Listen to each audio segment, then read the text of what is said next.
대해서 배워가고 있죠. 삼일체의 가장 핵심적인 원론, 한 하나님이시면서도 또 삼위 하나님을 함께 고백하고 또 동시적으로 생각하셔야 된다는 것.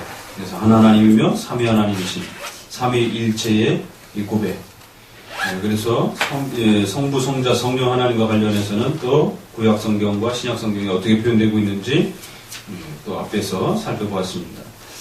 이제는 좀 더 구체적으로 한 하나님과 삼위 하나님에 대한 중요한 또 이 표현들을 함께 더욱 살펴보자라는 것이. 삼일체의 구별과 일체성. 삼일체의 한 하나님을 말할 때는 동일 본질, 그 신격이라고 하는, 우리 인격이라 하잖아요. 그 하나님은 신이시니까 신격이 동일하신, 그 본질이 동일하신 한 하나님을 우리가 고백한다라는 거예요. 그래서 한 하나님의 고백에 있어서는 동일 본질이라는 말이 굉장히 중요한 신학적인 표현이 됐습니다. 역사 속에. 그래서 동일 본질, 본질, 본체라고도 표현하는데 그 신격이라고 하는 본체가 하나님이시다라는 것이죠. 하나님의 신격을 가지신 동일하신 한 하나님. 그러면서도 성부, 성자, 성령, 삼위 하나님이 계시다라는 것이죠. 그 신격에 있어서 성부와 성자와 성령이 각각 또 서로 다르다라고 또 이렇게 표현할 수 있다라는 것이죠. 그래서 성부와 성자는 같지 않고 성자와 성령도 같지 않으시다라는 거예요. 그래서 분명히 구별성, 삼위를 하나님을 표현할 때는 반드시 각각 하나님이 서로 다르다라고 하는 구별성을 두셔야 된다라는 거예요. 두 번째는 구별되지만 높고 낮음이 있는 게 아니다라는 거예요. 동등하시다라는 거예요. 동등성. 구별성과 동등성. 그러면서도 그 사역에 있어서는 하나님께서 구분과 순서가 있다라는 것. 그래서 우리가 첫째, 둘째, 셋째라고 이렇게 표현할 수도 있고, 또 성부 하나님의 사역과 성자 하나님의 사역에 있어서의 그 사역의 성격에 따라서 높고 낮은 것처럼 그렇게 표현될 수도 있다라는 것이. 그래서 성자 예수님이 성부 하나님을 향하여 나보다 높으시다라고 이렇게 표현하기도 하고, 하시는 사역의 그 틀에 따라서 그럴 수 있다라는 것이.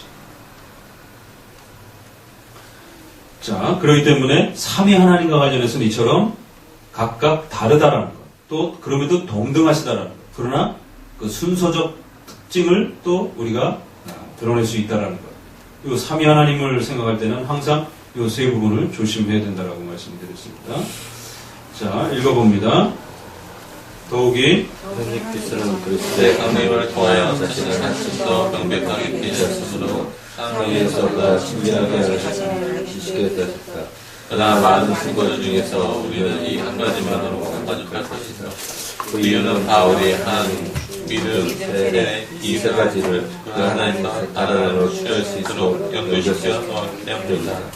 그는 믿음이 하나이기 때문에 주도 하나이며 또한 그는 세례가 하나이기 때문에 믿음 또한 하나의 사실을 보여주는 것이다. 그러므로 만일 세례를 통하여 하나님에 대한 신앙과 증거에 들어가게 되었다고 하면 그는 자신의 이름으로 세례를 받도록 하신 분이 바로 참되신 하나님이심을 생각해야만 할 것이다. 실로 모든 속으로 제자를 삼아 아버지와 아들과 성령의 이름으로 세례를 주고 라고 하신 이 영습한 명령에서 주님께서는 시장에 완전한 빛이 현명한 사실을 집사하고자 하시다는 사실에는 그분의 주님이시가 없는 것이다. 예, 쭉 내려오셔서 여기에서 밑에 단락 밑에 줄 밑에 세 번째 여기에서 아주 명백해지는 것은 하나님의 본질 안에 한 하나님으로 알려진 삼위가 존재한다는 사실이다. 하나님의 한 본질이시면서 또 동시에 삼위가 이렇게 존재한다는 것입니다. 예수 그리스도께서 오심으로 인하여 이러한 삼위에 대한 부분들이 훨씬 더 선명하게 이렇게 우리에게 드러나 있다는 것입니다.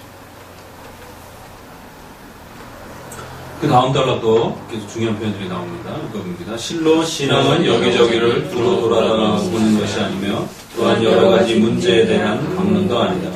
그러므로 대단한 하나님을 바라보는 이 하나님과 연합하고 이 하나님을 저쪽 보존하는 것이다.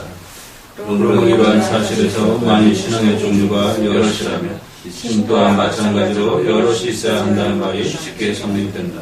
세례는 신앙의 성례이기 때문에 그것이 하나라는 사실에 기초하여 하나님의 유일성을 우리에게 확증해준다. 또한 우리는 여기에서 그의 이름으로 세례를 받게 하시는 한 분 하나님께 대한 신앙을 받아들이기 때문에 그를 떠나서는 세례가 허락될 수 없다는 결론에 도달합니다. 그러면 그리스도께서 아버지와 아들과 성령의 이름으로 세례를 주라고 명령하셨을 때 이 명령은 바로 아버지와 아들과 성령을 한 신앙으로 믿어야 한다는 말씀이 아니고 무엇입니까? 한 하나님을 바라보며 이 한 하나님과 연합하고 하나님의 전적으로 의존되어 있어야 된다. 그러면서도 마태복음 28장에 보니까 성부와 성자와 성령의 이름으로 세례를 주라 해서 원문을 보게 되면 관사가 들어가가지고 더 영어의 더 이런 표현처럼 그 아버지와 그 아들과 그 성령의 이름으로 이렇게 되어 있어요. 그래서 분명히 서로 각각 다른 고유한 존재임을 관사로 이렇게 구분을 더 선명하게 해주기도 합니다. 이처럼 한 하나님을 섬기면서 동시에 그 한 하나님이 삼위로 존재하고 계시다는 것을 우리는 이해하게 된다는 것이.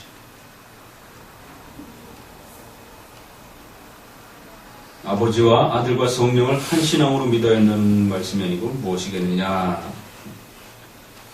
근데 이제 밑에서 넷째 줄부터 봅니다. 아리오스파가 성자의 신성을 고백하면서도 하나님의 본체를 성자에게서 배제시킨 것은 가장 어리석은 일. 마케도니오스파 역시와 같은 광란에서 태어나지 못하여 영을 다만 인간에게 부어진 죄의 은사가 했던 것이다. 그러면 이제 삼일체 관련해서 가장 두 파가 뭐라 그랬죠? 아리오스파 하나 그랬죠? 예수님은 신은 아니다. 그냥 인간 중에 아주 뛰어난 인간이다. 신적인 감흥을 받을 수 있을 정도로 그렇게 위대한 뛰어난 인간이지만 신은 아니다라는 거예요. 아리오스파. 그 종속설이라고 이렇게 표현하죠. 신은 아니고 피조물이라는 거예요. 하나님이 창조하신 종속된 그러한 하나님의 피조물이라는 거예요. 아리우스. 그 다음에 양태론.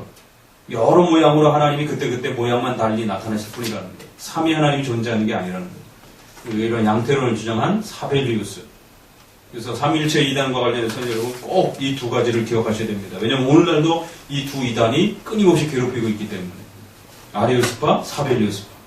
하나는 종속론이고 하나는 양태론이라고 하는 이러한 특징까지 알고 계셔야 되는 거죠. 이름은 잘 몰라도 그 성격.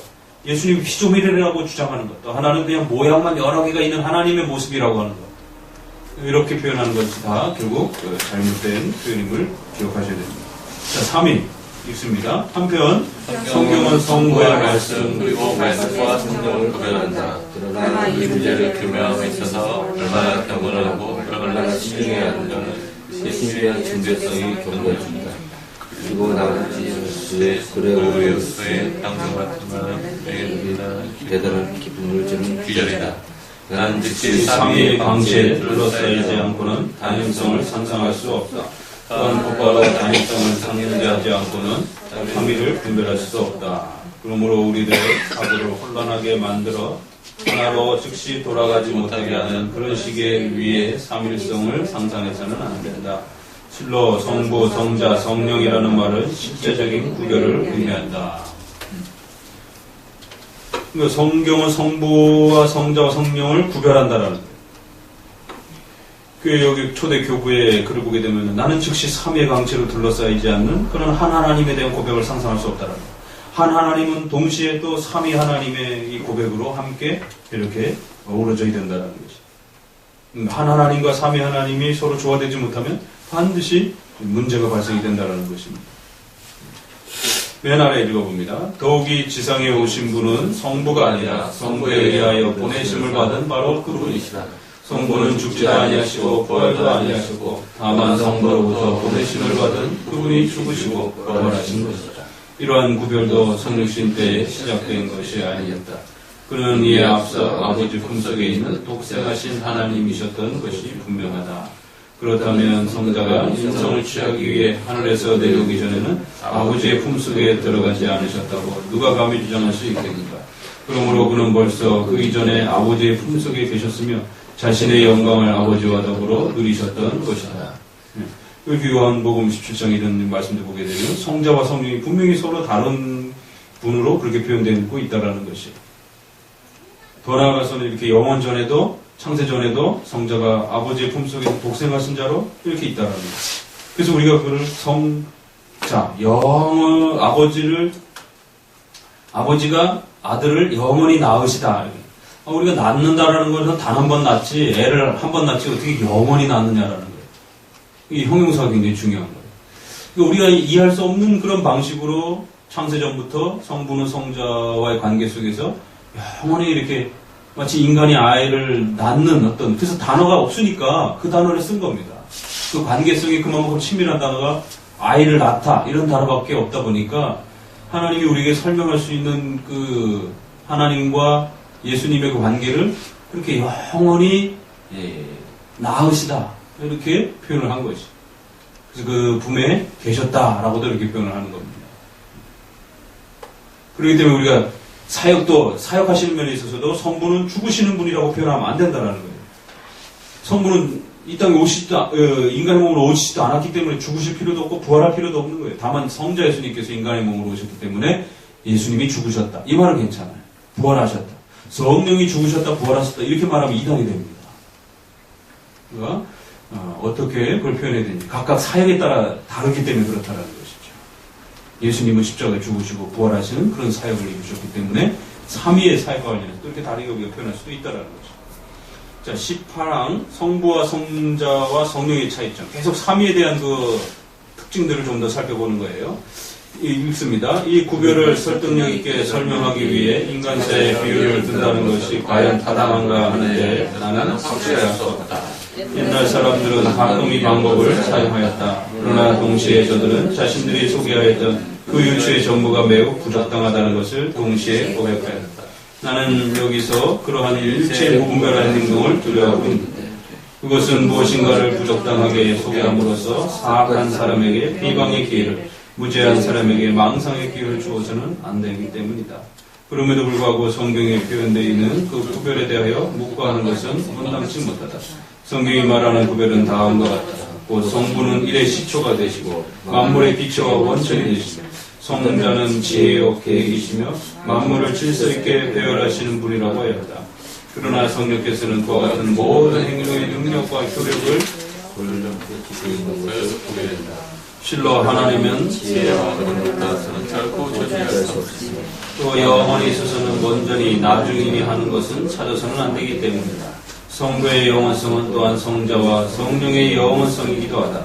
그러나 성부가 먼저 생각되고 다음으로는 성부로부터 성자, 마지막으로 성부와 성자로부터 성령을 생각하게 될 때 삼위의 순서를 고찰하는 것은 무의미하거나 불필요한 것이 아니다. 자, 이제 그게 왜냐하면 이제 이걸 쭉 보니까 이러한 이유로 성자는 오직 성부에게서만 발생이 되고 성자는 성부에게서 출생하셨다는 거예요. 동시에 성령은 성부와 성자에게서 또 보내신다, 발생하신다, 나오신다. 이처럼 삼위와 관련해가지고 각각의 차이점들이 분명히 서로 있다라는 거예요. 신적 본질은 동일하시지만 또 이렇게 서로 그러니까 서로 다르니까 서로 사역에 있어서도 차이가 분명히 있다는 거예요. 그래서 그런 구별이 있고 또 사역의 특징이 서로 구별되기도 하고. 그래서 성부는 신적 작정과 이런 그 일의 그 계획과 시초를 이루시고 성자는 그거를 이루시는 계획과 또 중보자로서의 그 사역들을 감당하시고 성령은 그런 것들이 성취될 수 있도록 연결하시고 또 적용하시고 그를 완성하시는 이러한 그 서로의 각각의 특성들을 가지시고 그래서 성부가 먼저 생각되고 그 다음에 성자, 그 다음에 성령 이런 그 순서적인 또 그런 차이가 있을 수 있다라는 거예요. 그러나 등급적인 차이로 이해해서는 안 된다는 거죠. 성부와 성자와 성령의 관계. 더욱이 이 구별은 있습니다. 19번 하나님의 가장 단순한 다인성과 모순되지 않는다. 그래서 성자는 성부와 더불어 똑같은 영혼을 소유하시기 때문에 성자가 성부와 하나님의 자체를 입증해준다. 따라서 성령이 성부와 성자의 영혼을 성령은 성부와 성자가 다른 존재가 아니라는 것도 증명해준다. 왜냐하면 그 모든 시적 성품이 각 실제 안에서 이해되며 따라서 각자가 자신의 고유한 특성을 소유하기 때문입니다.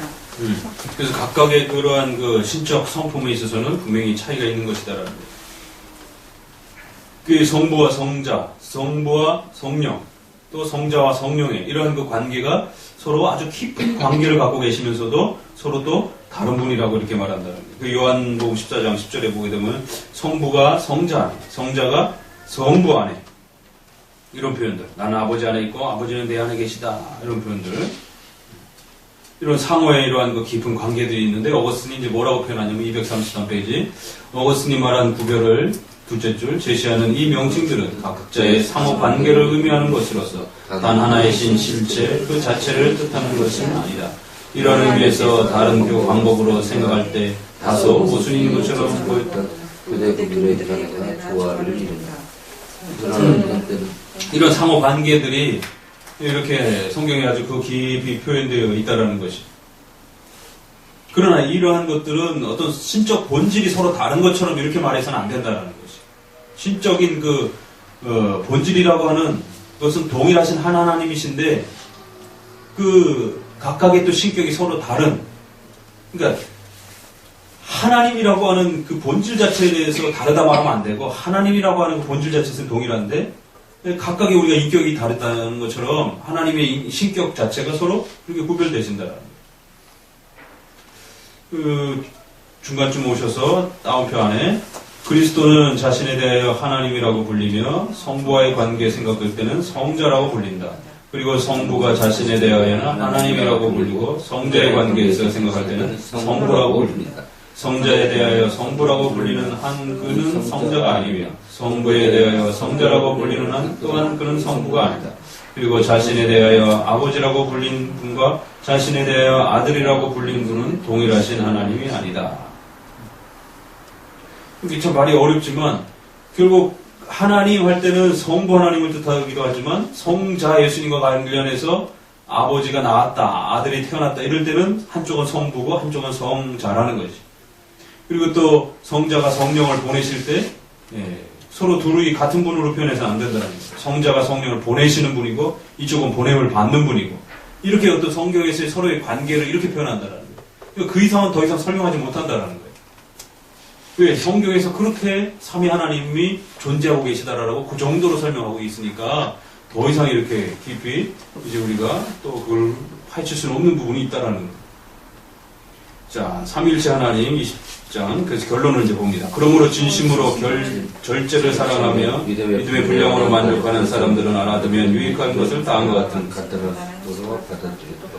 즉 우리가 한 하나님을 믿는다고 고백할 때 이 하나님의 명칭은 유일하신 단일하신 본질로 이해된다는 것이며 이 본질 안에는 새 인격 또는 새 실체가 존재한다는 사실. 그러므로 하나님의 이름이 특수함 없이 언급될 때 이 명칭은 성부를 지칭하는 것과 마찬가지로 성자와 성령 또한 지칭한다. 그 구약이라든가 이런 데 뭐 하나님 이러면 삼일체 하나님으로 표현하면 되는 거라는 거예요. 그러나 거기에 성자와 성령을 약간 또 함께 표현할 때는 하나님 그러면 성부를 이렇게 구별해서 볼 필요도 있다라는 것이죠. 자, 그래서 그러나 성자가 성부와 연합될 때는 양자는 상호관계를 가지게 되기 때문에 우리는 여기에서 위들의 사이를 구별해야 내는 것이다. 그러나 각 위의 특성에는 일정한 순서가 있다. 그래서 우리가 순서적으로 성부 하나님을 첫째라고도 표현할 수도 있고 성자를 두 번째로 이렇게 표현할 수도 있다라는 것이. 그렇지만 중간쯤에 항상 본질의 단일성으로 돌아가야 할 필요가 있다는 거예요. 삼위 하나님을 너무 강조하다 보면 서로 다른 것처럼 이렇게 오해가 될 수 있기 때문에 또 신적 본질이 하나님이신 이런 동일성은 같기 때문에 또 우리가 본질의 단일성, 동일성, 동일하신 하나님이라고 하는 한 하나님에 대한 고백으로 돌아가셔야 된다는 거죠. 쭉 내려오셔서 둘의 여섯째 줄 고린도후서 12장 뒤에 그런데 여기서 주라는 말은 여호와라는 말 대신에 사용되고 있음이 확실하다. 그러므로 이 주라는 말을 중보자의 인격에만 국한시키는 것은 어리석고 유치한 일이다. 왜냐하면 바울은 이 기도에서 성부와 성자와의 관계에 대하여 전혀 구애를 받지 않는 절대적인 표현을 사용하고 있기 때문이다. 그래서 주님 그럴 때도 그것도 여호와처럼 하나님이라는 표현처럼 삼위일체 하나님과 관련해서 다 표현할 수도 있다는 거예요. 그러나 주님이라고 하는 부분이 성부와 관련해서 표현할 수도 있고 성자와 성령과 관련해서 또 이렇게 구별해서 표현하기도 한다라는 거예요. 본문이 어떻게 가지고 있느냐 그것만 좀 잘 구분해서 보시면 된다라는 것이. 235페이지로 넘어가서 요한복음 4장 24절 뒤부터 왜냐하면 하나님의 전 본질은 영적이시며 이 영적인 사실에서 성부, 성자, 성령이 이해되어야 한다는 견해를 방해하는 것은 아무것도 없기 때문이다. 항상 그래서 삼위 하나님과 관련했을 때는 동일하신 그 하나님에 대한 이 고백을 놓치지 않고 또 그러면서도 삼위 하나님, 성부, 성자, 성령 하나님이 계심을 항상 구분해서 또 이렇게 또 표현할 줄 아는 거예요. 둘을 늘 같이 이렇게 고백하고 항상 생각하셔야 된다. 그러면 어느 한쪽으로 치우치지 않게 된다. 21장 2부터 이제 2부터는 이제 하나님을 강조했던 또 3위라는 잘못 강조했던 이런 한쪽으로 치우치게 되면 어떤 이단들이 발생이 될 수 있는지 역사 속에 수많은 이단들의 이러한 형태들을 이제 쭉 소개해 보는 것이.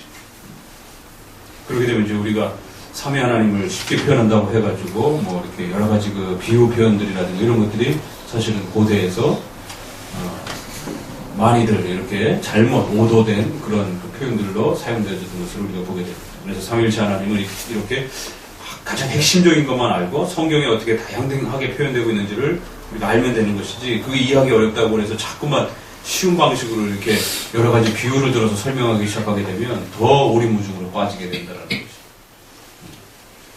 삼위 하나님과 관련해서 반드시 동일 본질이라는 것. 또 그러면서 삼위와 관련해서 표현할 때는 삼위 하나님이 각각 서로 다르다라는 것, 구별된다라는 것. 그러면서도 등급의 차이가 없는 동등성을 가지신다라는 것. 그러면서도 순서를 우리가 구분해서 사역의 순서와 또 그러한 표현상에 있어서의 순서의 차이를 첫째, 둘째, 셋째라는 표현을 쓸 수 있다라는 것이. 그 성경이 실제로 예수님이 아버지가 나보다 높다 이렇게 표현된단 말이에요. 그러니까 아리우스파 같은 경우는 봐라 성자가 하나님을 향하여 높다 이러니까 성자는 더 낮은 존재다 이렇게 하는 거예요. 그러나 그거는 삼위 하나님과의 그런 관계와 사역면에 있어서의 어떤 그런 그 임의적인 표현이지 임시적인 표현이지 본질적인 표현이 아니라는 거예요. 하나님과 등급이 차이가 있기 때문에 그렇게 구분해서 표현하는 표현으로 오해하시게 되면 그 큰일 난다는 거예요. 다만 그 표현면에 있어서 사역면에 있어서 그러니까 본질과 사역하는 방식은 좀 차이가 있는 거예요. 본질에 있어서는 동일한데 사역하는 데 있어서는 우리가 그런 비유에 있어서 또 뭐 우리가 교회 안에서 목사님이나 여러분이나 다 영적인 존재로서 동일하지만 목사님이 교회를 대표하는 그런 자리로서 첫째가 될 수 있는 겁니다. 장로님이 둘째가 될 수도 있는 거고 그 다음에 성도가 셋째가 될 수도 있는 거죠. 그러니까 그런 어떤 그 사역에 있어서요. 가정에서도 그렇잖아요. 남편이 첫째가 될 수도 있고 아내가 둘째가 될 수도 있고 자녀들이 셋째가 될 수도 있는 그러니까 그거를 마치 본질적인 차이로 이렇게 오해하게 되면 이단의 아리우스파처럼 이렇게 빠질 수도 있다는 것이. 자, 오늘 여기 정도까지만 합시다. 하나님 감사를 드립니다.